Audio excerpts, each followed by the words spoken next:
Deep within Greek mythology lies a tale of terror and bravery, where a monstrous creature lurks in the shadows of King Minos's deadly labyrinth. The Minotaur, a beast with the body of a man and the head of a bull. Every year, Athens was forced to send 7 young men and women as tribute, doomed to be devoured. But one year, Theseus, Prince of Athens, vowed to end this terror. With a warrior's courage and a cunning mind, he sailed to Crete and entered the twisting maze. Before he went in, Princess Ariadne, smitten by his bravery, handed him a ball of golden thread. "Tie this to the entrance," she whispered, "and you will find your way back." Deeper into the labyrinth he ventured, the shadows thickening around him, the beast's growls echoing off the walls. At last, the Minotaur charged. With lightning reflexes, Theseus dodged, striking with his sword, battling the monster in a brutal clash of strength and will, until at last he drove his blade into its heart. Victorious but breathless, he followed the golden thread back to freedom, taking Ariadne with him. The Minotaur was no more. Athens was free. But Theseus's journey was far from over. Why did Hades become the ruler of the underworld in Greek mythology? Was it a cruel punishment?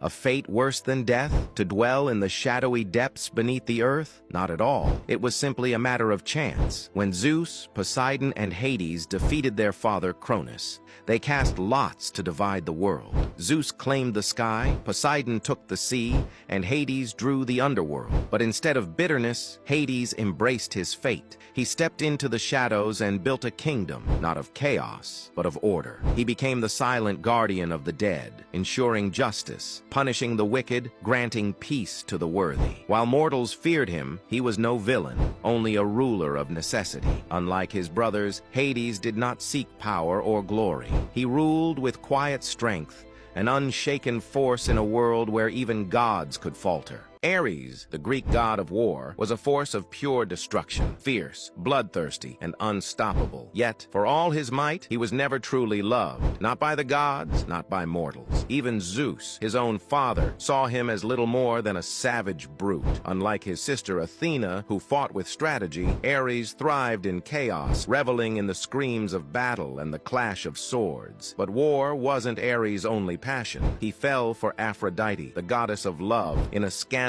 affair that led to his greatest humiliation. When Hephaestus, her husband, discovered them, he trapped them in an unbreakable net and exposed them to the laughter of Olympus, the god of war, defeated not by battle, but by love. Despite his strength, Ares was often outwitted, bested by Athena, and mocked by his own kind. He was war in its most savage form, powerful, relentless, yet destined to always fight and never truly win. In Greek mythology, the mighty goddess Athena came into the world in a way so extraordinary it had never happened before and never would again. Long ago, in the realm of the gods, Zeus, king of Olympus, was plagued by an unbearable headache. Thunder rumbled as he clutched his head, and with a mighty strike, Hephaestus split his skull open. From within, fully grown and clad in gleaming armor, sprang Athena. Unlike the other Olympians, Athena was not just a warrior, she was a master of strategy, wielding wisdom as her greatest weapon instead of brute force. But even the sharpest minds have rivals, and none challenged her more than Poseidon, the mighty god of the sea. When both sought to be the patron of a great city, Poseidon struck the earth with his trident, summoning a mighty saltwater spring. But Athena, with wisdom and foresight, offered something greater, an olive tree, a gift of peace, nourishment, and prosperity. The people chose her gift, and thus the city of Athens was born, forever bearing her name. How could the mighty city of Atlantis, a legend of ancient Greece, vanish beneath the ocean in a single night without leaving a trace? Once, in an age long forgotten, beyond the Pillars of Hercules, there lay a kingdom of unimaginable splendor. Atlantis,